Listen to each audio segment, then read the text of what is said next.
Talofa o Samoa le Samoa Entertainment TV mai fia ai si mai le fafonga.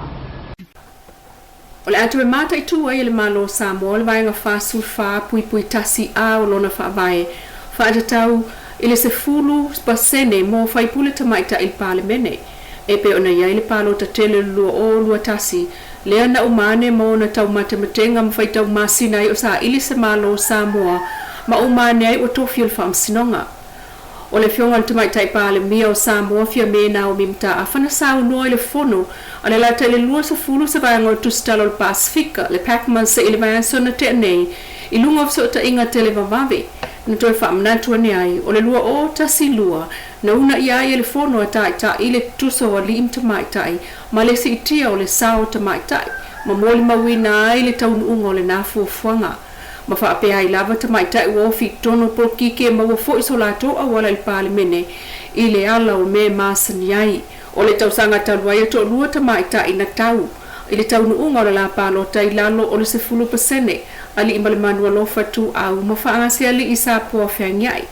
ai le fa tautoina mo le be ai oni sui o le parlemene ui ina sa fa maonia ele official fa nga palo to la fono fa pui a na tau fia ele fonga fetalai o le mota li o papa li i ta eo maspau le fa tautonga o sui tamaita i e to lua e o mai nei e tali ai le mata i tuina lea o le awala na fa au nga ai ele ofisa o fa nga palo tula fono fa pui a o le fa vai e fa yaila na fa ai unga ai o fa pe mai e tasi lava le fai pule le tu malo e lima sultasi ai ia le titi fo le sfulpa Sene po le lima lava le mawala lo le fa yo sui tamaita il mota peitai e umane palo te tele o apeli la lo o lo tasi e na le fa fai pule tamaita ai e moane ua lua ile fa ai unga kom sino fai nga palo ta le wa fu ai le tau fingo le fa tutonga o le to alua o ta ua ilunga ele fofonga fetalai se mata i tu le awala na fa o ngai ele ofisa o palota mama waile taununga i le ono fai pule tamaita i ai le lima o le vai o sonei vala walimta upul na le famsinonga mawalunga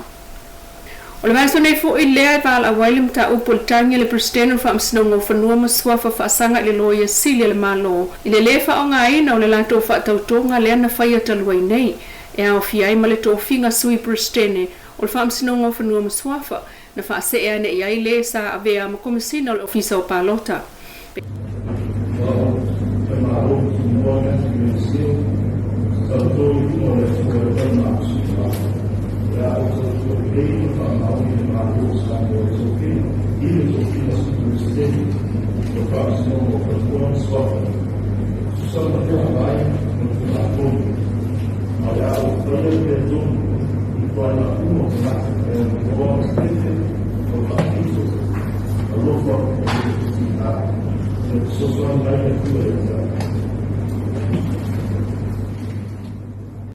Peita ia o mai nei le o loa staini to te tala I fai to o famsinonga o fanua maswafa.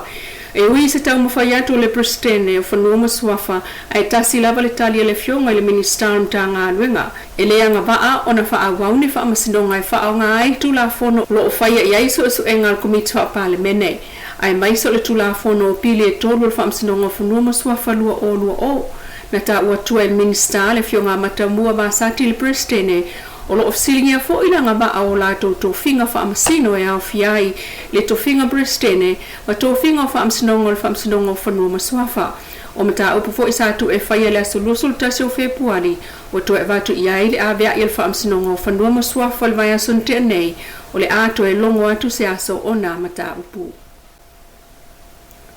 o le fa o popo ina mal si tio tangata wa fiaisia mol covid New Zealand ile taimine wo se polenga o yai ile pasese le ale va le malanga mai New Zealand le tonu ile Sane ya sono mati le oli tietu sol tolu se la tangata o tatu tunu o tuetaliu mai o ila to umane ro fa maoni atu I Samoa malanga fu mai o ila to umane fa maoni atu I Samoa le malanga mai Io lato lipoti fa al soifua maloloina e fua iai male ato ai o lato tui pui o le COVID. O manuia umalamal pasa se le va mai Australia le na fua na PCL o fa ngal falmai mai se vai ngol pasa se na bawal mlai va le faleolo petai o le patia le manuia uma vanga na ita mai ta itau se soifua sa afia siama o mali li lava e lato e fai ngā ruenga mana nofo e se ai pe fale mai. O toi wha lewa toi nei ia Australia pepa o le wa ana whanua lua e pule ai Australia ma le me fai iai. O le nā whanua wha mea alofa mai Australia ia Samoa mo le pui pui ngolo na ngā tai fale.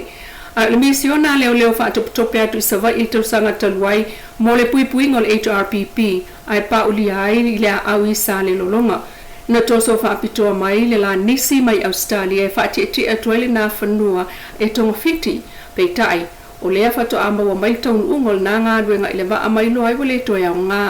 Ai o lo tu mau lava le fia soso ni mai le malo Australia e na pa angal Pasifika. O lo au fia i Samoa i ngā ruenga tau le pui pui ngol ngā tai whale. Lo Samoa Entertainment TV mai e pia maa nā ta mua le nei tu la wha apopo ngā tai au i le alo fole atua